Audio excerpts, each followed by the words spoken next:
आज 55 साल का हुआ हरियाणा। मुख्यमंत्री मनोहर लाल देंगे प्रदेश को नई सौगात। प्रधानमंत्री मोदी और गृह मंत्री अमित शाह ने दी शुभकामनाएं। पंचकुला में राज्य स्तरीय सांस्कृतिक संध्या कार्यक्रम का आयोजन। सीएम मनोहर लाल ने की कार्यक्रम में शिरकत। कहा, म्हारा गांव जगमग गांव योजना के तहत गांव को मिलेगी 24 घंटे बिजली। कृषि मंत्री जेपी दलाल का कांग्रेस पर हमला। कहा, उपचुनाव को लेकर गलतफहमी में है कांग्रेस। बीजेपी जनता को मालिक समझकर करती है काम। त्योहारी सीजन में एक्शन मोड में सीएम फ्लाइंग टीम। दूध पनीर की डेयरियों पर मारा टीम ने छापा। सीएम फ्लाइंग की टीम ने कलेक्ट किए सैंपल।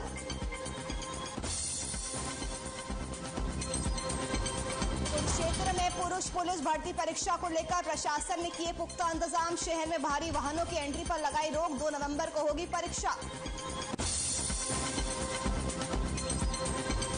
नूह में ऑटो और टैंकर में हुई जबरदस्त टक्कर। हादसे में एक ही परिवार के 3 लोगों सहित 6 की मौत, 3 की हालत नाजुक।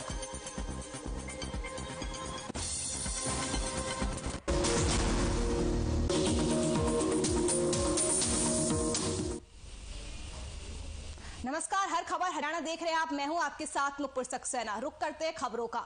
आज हरियाणा को 55 साल पूरे हो चुके हैं। 1 नवंबर 1966 को पूर्वी पंजाब से अलग होकर हरियाणा राज्य का गठन हुआ था। तब से लेकर आज की तारीख तक हरियाणा में काफी बदलाव आ चुका है। कभी इसकी पहचान रेतीले और कीकर के जंगल तक ही सीमित थी, लेकिन आज हरियाणा के युवा हर क्षेत्र में, चाहे वो खेल हो, राजनीति हो, फिर अंतरिक्ष हो, हर क्षेत्र में कीर्तिमान स्थापित कर चुके हैं और देश प्रदेश का नाम दुनिया में खूब रोशन कर रहे हैं।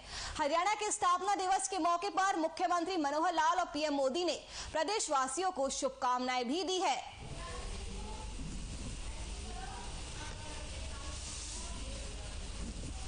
तो हरियाणा का स्थापना दिवस है। 1 नवंबर 1966 को हरियाणा पूर्वी पंजाब से अलग हुआ था।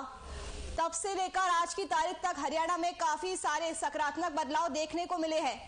कभी हरियाणा राज्य की पहचान रेतीले और कीकर के जंगल तक सीमित थी, लेकिन आज हरियाणा के युवा हर क्षेत्र में उन्नति कर रहे हैं। चाहे वो खेल हो, राजनीति या फिर अंतरिक्ष, हर क्षेत्र में कीर्तिमान स्थापित कर चुके हैं और देश प्रदेश का नाम दुनिया में खूब रोशन कर रहे हैं। हरियाणा के स्थापना दिवस के मौके पर मुख्यमंत्री मनोहर लाल और पीएम मोदी ने भी प्रदेशवासियों को शुभकामनाएं दी है।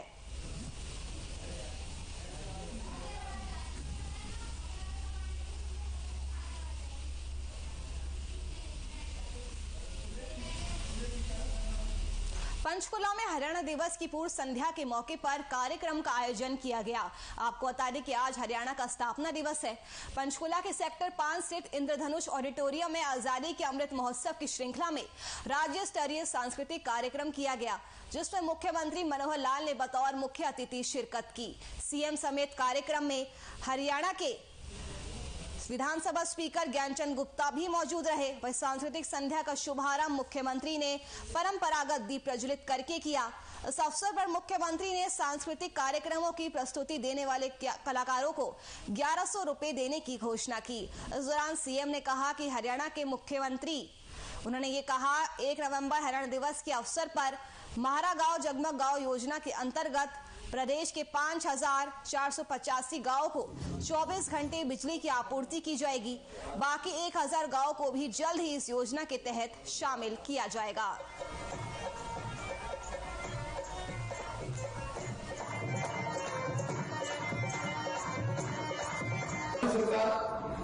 पहली सरकार 26 अक्टूबर 2014 को बनी थी और फिर दूसरा सत्र दीपावली के दिन 27 अक्टूबर 2019 को हमने संभाला था। तो 5 और 2 7 वर्ष का ये कार्यकाल, ये भी 3 दिन पहले हमारा पूरा हुआ। 8वें वर्ष में हमने प्रवेश किया।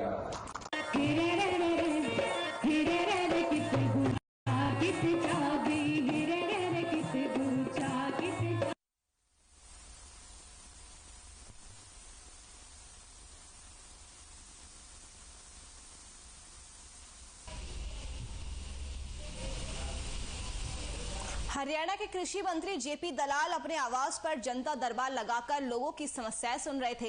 लोगों ने अपनी समस्याओं को उनके सामने रखा। जेपी दलाल ने कई समस्याओं का मौके पर ही निपटारा कर दिया तो कई समस्याओं को सुलझाने के आदेश उन्होंने अधिकारियों को दिए। इस दौरान कृषि मंत्री ने कांग्रेस पर निशाना साधा और कहा कि कांग्रेस गलतफहमी न पाले कि लोग बीजेपी से नाराज होकर उन्हें वोट देंगे। उन्होंने कहा कि बीजेपी ऐसा कोई काम नहीं करेगी कि लोगों को डूबते जहाज यानी कांग्रेस की तरफ देखना पड़े। साथ ही कहा कि हरियाणा का किसान जागरूक है, जिसने सरकार के पराली प्रबंधन का फायदा उठाया और पराली जलाना बंद किया। कृषि मंत्री ने धनाना गांव में बार बार टूट रही माइनर पर सिंचाई विभाग के अधिकारियों को फटकार भी लगाई। साथ ही साथ एक हफ्ते में धान की फसल में खड़े हुए पानी को निकालने के सख्त निर्देश भी दिए और कहा कि सिंचाई विभाग के किसी अधिकारी या कर्मचारी की लापरवाही से किसान का नुकसान हुआ होगा तो उस किसान के नुकसान की भरपाई के लिए वो खुद बाध्य होगा।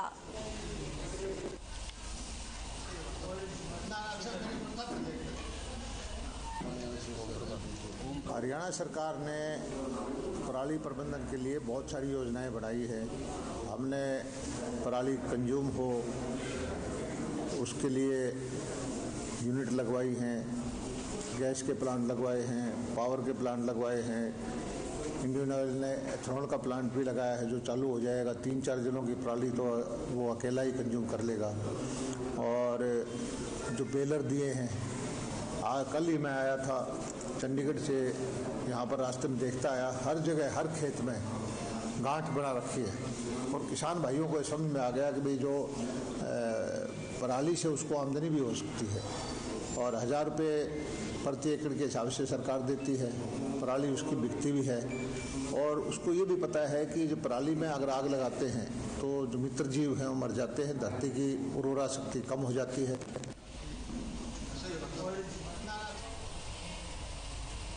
फरीदाबाद में आजादी के अमृत महोत्सव की श्रृंखला में हरियाणा दिवस की पूर्व संध्या पर HSVP कन्वेंशन सेंटर सेक्टर 12 में आयोजित कार्यक्रम में पहुंचे केंद्र राज्य मंत्री कृष्णपाल गुर्जर, हरियाणा के कैबिनेट मंत्री मूलचंद शर्मा, विधायक राजेश नागर अधिकारी मौजूद रहे। वहीं दीप प्रज्वलन कर वंदे मातरम और देशभक्ति के गीतों के साथ कार्यक्रम की शुरुआत की गई।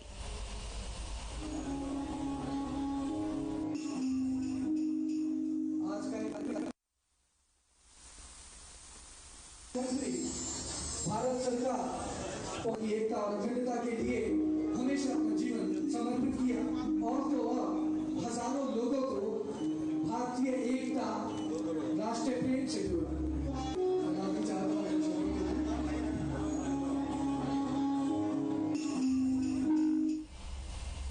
वहीं पलवल में आजादी का अमृत महोत्सव की श्रृंखला में हरियाणा दिवस की पूर्व संध्या पर सरस्वती महिला महाविद्यालय में सांस्कृतिक संध्या कार्यक्रम आयोजित हुआ। कार्यक्रम में विधायक दीपक मंगला और जगदीश नायर समेत कई लोग विशेष रूप से मौजूद रहे। वहीं कार्यक्रम की विधिवत शुरुआत दीप प्रज्वलन और वंदे मातरम के साथ की गई।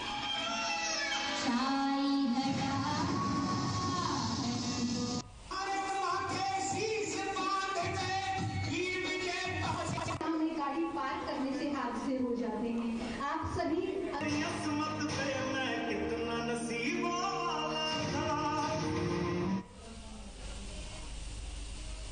एलनाबाद उपचुनाव शांतिपूर्वक तरीके से पूरे होने के बाद अब मतगणना की तैयारियां भी शुरू कर दी गई है। मतगणना बरनाला रोड स्थित चौधरी देवीलाल विश्वविद्यालय के लॉ भवन में होगी। यहां ईवीएम और वीवीपैट मशीनों को 3 लेयर सुरक्षा में रखा गया है। स्ट्रांग रूम भी सील कर दिया गया है।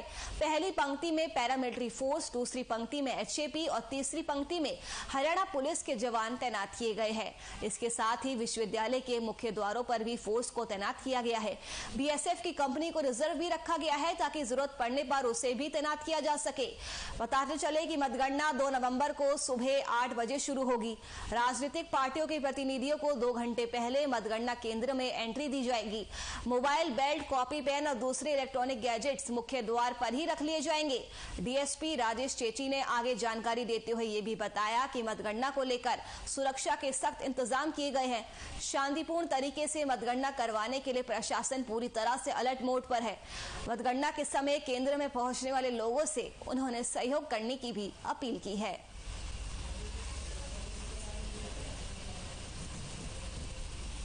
इसमें जैसा कि इलेक्शन कमीशन की गाइडलाइंस हैं कि 3 लेयर में सुरक्षा होगी। तो इसमें पहला घेरा जो है पैरामिलिट्री का रहता है स्ट्रांग रूम के चारों तरफ, और उसके बाद दूसरा घेरा आर्मेड पुलिस या IRB, तो हमने HAP आर्मी की जो लगाई है एक प्लाटून, वो उसके तीसरा घेरा होता है हमारा हरियाणा पुलिस का।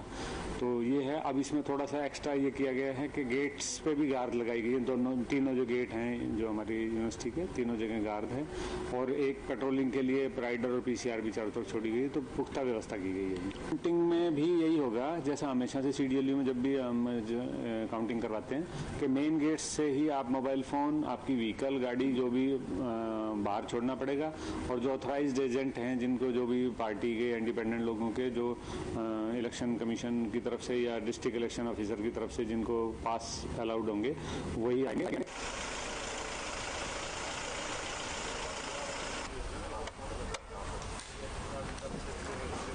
यूट्यूब पे मिल जाएगा आपको। इनको बुलाना नहीं आना चाहिए ना।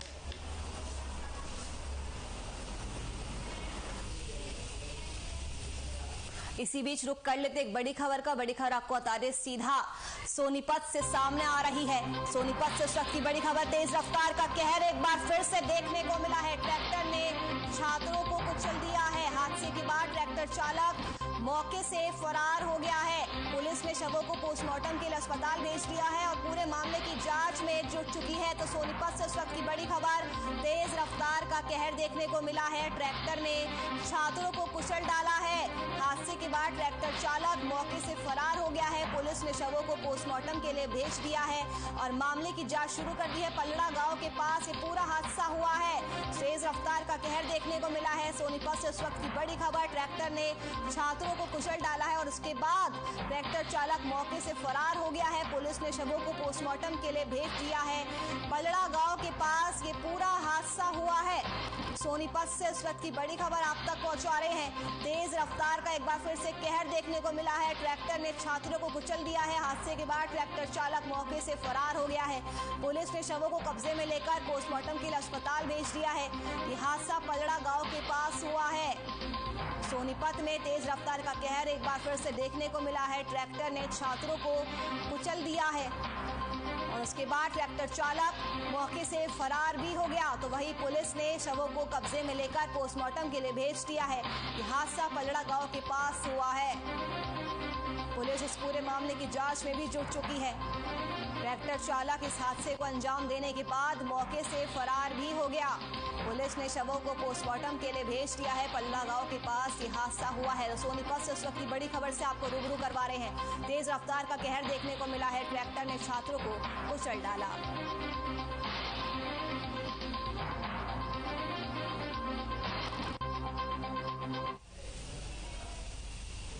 चलिए बढ़ते अब आगे।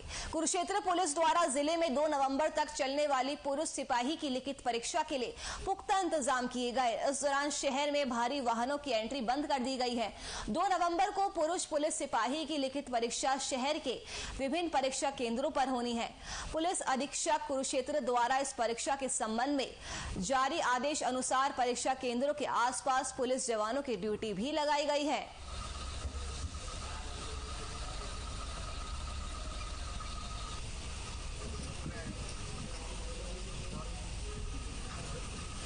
हमारे करीब कुरुक्षेत्र में 60 सेंटर्स हैं, जिसमें 3 दिन के लिए सिपाही की भर्ती का एग्ज़ाम चलेगा।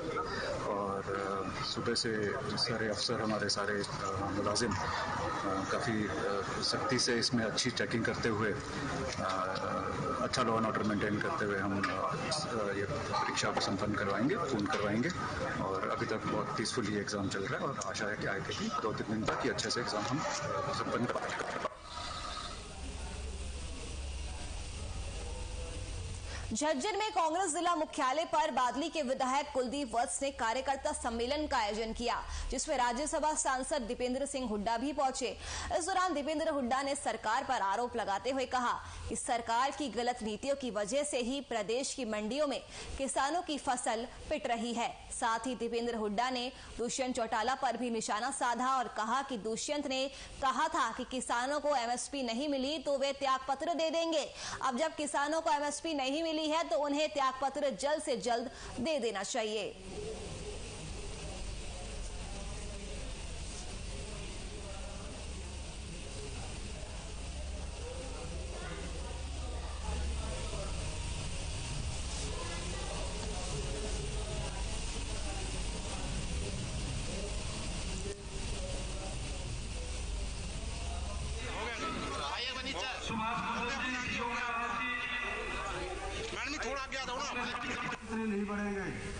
भाई हरियाणा के कोने कोने में जाऊंगा और मेरा फरीदाबाद के सेक्टर 15 कम्युनिटी सेंटर में जेजेपी ने दिवाली पूजन किया। इस मौके पर जेजेपी के युवा जिला अध्यक्ष नलिन हुड्डा ने कहा कि उन्होंने पूरे शहर के लिए दिवाली पूजन किया है और मां लक्ष्मी से कामना की है कि वे शहर के लोगों को सुख दे और उन्हें सेहतमंद बनाए रखे।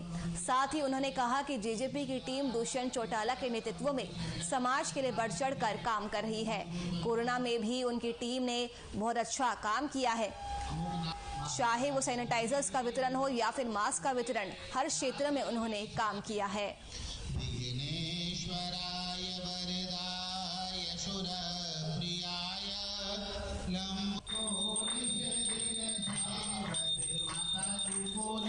फरीदाबाद में जैसे हम सब लोग फरीदाबाद में क्या दिवाली का माहौल है और दिवाली में हम सब लोग अपने घरों में पूजा करते हैं, अपने परिवार वालों के लिए पूजा करते हैं। तो आज जननायक जनता पार्टी जो हमारी युवा टीम है, उन्होंने ये सोचकर कि फरीदाबाद भी हमारा अपना घर है, फरीदाबाद वासी भी हमारे अपने परिवार वाले हैं, तो क्यों ना हम आज दिवाली की शुरुआत फरीदाबाद के लिए पूजा करके करें, ताकि हमारे शहर में हमारे शहर वासियों के लिए सुख समृद्धि और उन्नति का एक माहौल तैयार करें।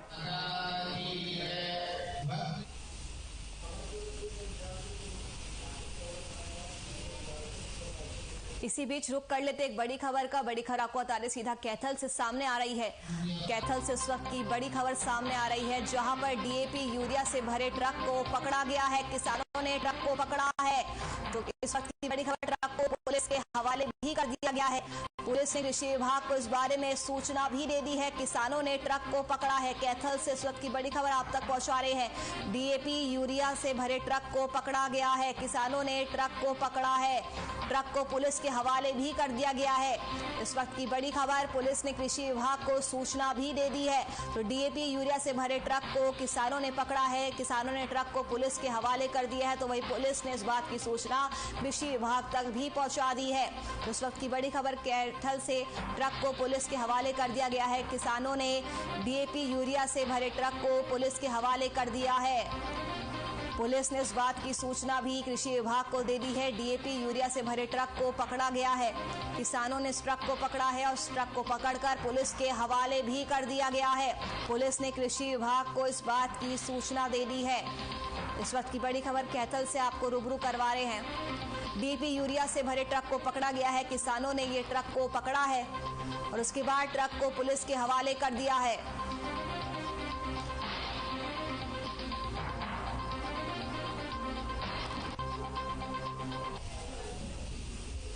पीगांव विधानसभा क्षेत्र के विधायक राजेश नागर ने सेक्टर 86 के शिरडी साई मंदिर में आयोजित रोजगार मेले में शिरकत की। विधायक राजेश नागर ने बताया कि इस रोजगार मेले की बहुत जरूरत थी। बेरोजगार युवाओं को ऐसे अवसर मिलते रहने चाहिए जिससे वो अपनी प्रतिभाओं को उजागर कर सके। वही वार्ड नंबर 28 के पार्षद नरेश के सहयोग से ये रोजगार मेला लगाया गया। 200 बच्चों के साक्षात्कार इस रोजगार मेले में लिए गए, जहां पर 100 बच्चों का सिलेक्शन हुआ और उन्हें तुरंत अपॉइंटमेंट लेटर तक दे दिया गया। विधायक राजेश नागर ने बताया कि हम आगे भी इस तरह के रोजगार मेले लगाते रहेंगे ताकि बेरोजगार युवक अपने रास्ते से ना भटके और देश हित में काम कर सके।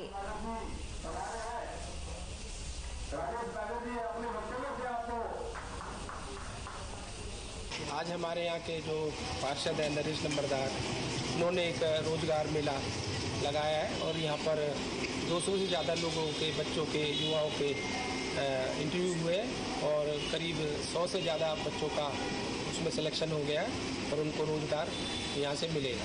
अच्छा, कितने लोगों का जो सिलेक्शन हुआ है उसमें कितनी कंपनियाँ आई थी? 15 से 20 कंपनी करीब आई है यहाँ पर, जिसमें MNCs भी हैं कई और उनकी पे स्केल भी 18,000 के करीब है, जो हमारी हरियाणा से ज़्यादा पे स्केल वो दे रहे हैं।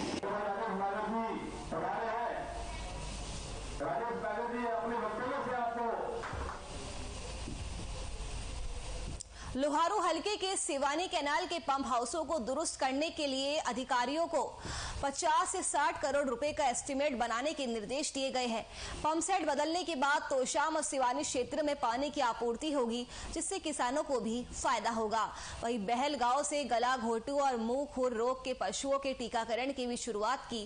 कृषि मंत्री ने कहा कि पूरे प्रदेश में अभियान चलाया जाएगा। मंत्री ने लोगों की समस्याएं सुनी और उनके हल के निर्देश भी दिए। साथ ही बहल के बाजार के दुकानदारों और व्यापारियों को दीपावली की उन्होंने शुभकामनाएं भी दी है।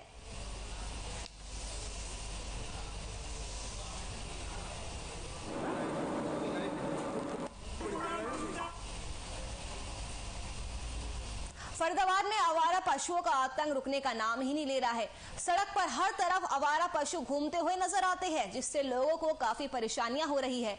नौबत यहां तक आ जाती है कि आवारा पशुओं के कारण कई लोगों की मौत तक हो जाती है। ये ताजा मामला फरीदाबाद के गांव खेड़ी का है, जहां एक आवारा सांड ने बुजुर्ग महिला को टक्कर मार दी, जिससे बुजुर्ग महिला की मौत हो गई। बता दें कि पूरी घटना वहां लगे सीसीटीवी कैमरे में कैद हो गई।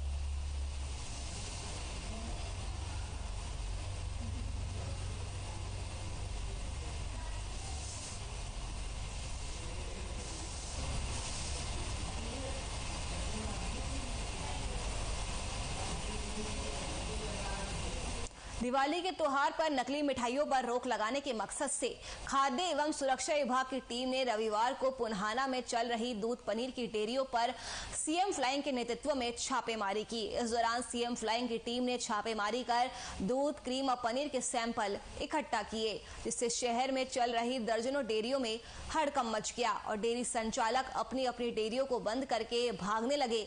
वहीं जिला फूड सेफ्टी अधिकारी श्यामलाल ने बताया कि विभाग को बार बार शिकायत मिल रही थी कि पुन्हाना में स्थित डेयरियों पर पाउडर का इस्तेमाल कर पनीर और दूध बनाया जाता है।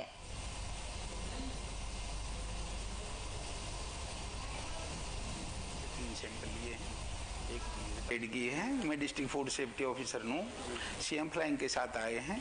ये पनीर की जो जितनी भी डेयरियाँ हैं आसपास सबकी बहुत ज़्यादा शिकायत जारी है सीएम फ्लाइंग के पास।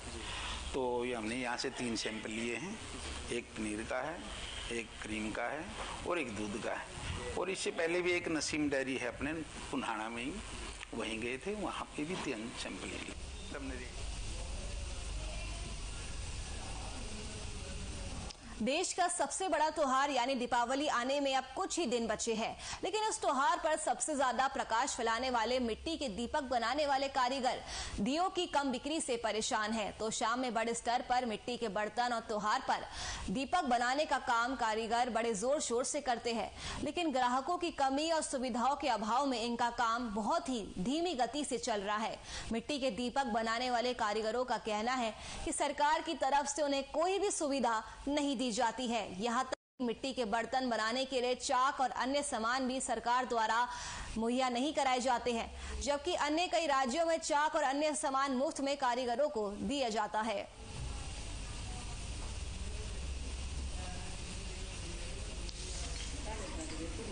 दीपावली आने वाली है, 2-3 दिन ले रहे हैं। लोग ज़्यादातर जो है चाइनीज सामान ले रहे हैं और हमें ऐसा नहीं करना चाहिए। हमें अपने हिंदुस्तान की परंपरा को नहीं भूलना चाहिए। और लोग जो है ना सब ज़्यादा चाइनीज लड़ी वगैरह दीपक की तरह भाग रहे हैं, ये नहीं करना चाहिए।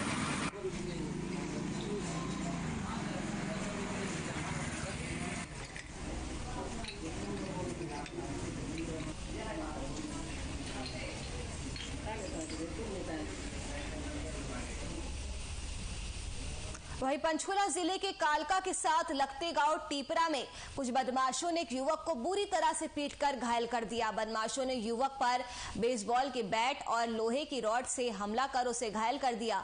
आरोपियों ने युवक को घायल कर उससे 1 लाख कैश और सोने की चेन भी छीन ली और वहां से फरार हो गए। और इतना ही नहीं, बदमाशों ने युवक के दोनों पैर भी तोड़ डाले। बताया जा रहा है कि 4 से 5 बदमाशों ने इस वारदात को अंजाम दिया और मौके से भाग निकले। वहीं घायल युवक की पहचान सौरभ शर्मा के तौर पर हुई है। आरोपियों द्वारा किए गए हमले में सौरभ की दोनों टांगों में फ्रैक्चर हो गया, जिसे अस्पताल में भर्ती कराया गया है, जहां उसका इलाज अभी चल रहा है। वहीं पुलिस ने घायल के बयान दर्ज कर पूरे मामले की जांच शुरू कर दी है।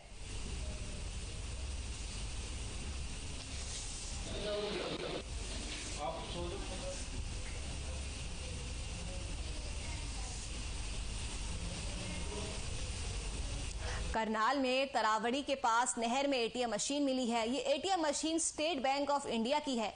दरअसल कुरुक्षेत्र के पिहोवा में फरवरी में लुटेरों ने बैंक के एटीएम को उखाड़ा था और उसके बाद उस एटीएम मशीन से 14 लाख रुपए से ज्यादा निकालकर एटीएम मशीन को नहर में फेंक दिया था। मशीन को करनाल और कुरुक्षेत्र पुलिस ने ढूंढने की कोशिश भी की थी, लेकिन मशीन मिली नहीं थी, जिसके बाद इस मामले में 7 आरोपियों को पकड़ा गया था।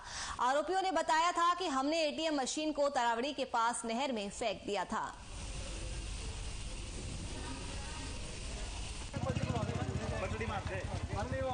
मैं सिटी पेवा से यहाँ आया हूँ। 2020 में फरवरी में एक एटीएम चोरी हुआ था जी स्टेट बैंक का, जो चोर गिरफ्तार किए गए थे और चोरों ने अपनी निशानदेही के मुताबिक वो मशीन मैंने इस नहर में डाल दी थी, जो उस समय गोताखोर प्रगट सिंह की टीम ने ढूंढने की बहुत कोशिश करी। पानी ज़्यादा था तो मशीन नहीं मिली है। अब नहर का पानी कम हो गया है, जो गोताखोर प्रगट सिंह की टीम ने फिर कोशिश करी तो ये एटीएम मशीन यहाँ पर मिली है। तो निकालेंगे इसको, जो इसको निकालेंगे। कितने पैसे थे इस समय इसमें सर 14,17,500 रुपये। चलिए फिलहाल के इस बुलेटिन में मेरे साथ बस इतना ही। देखते रहिए हर खबर हरियाणा। नमस्कार।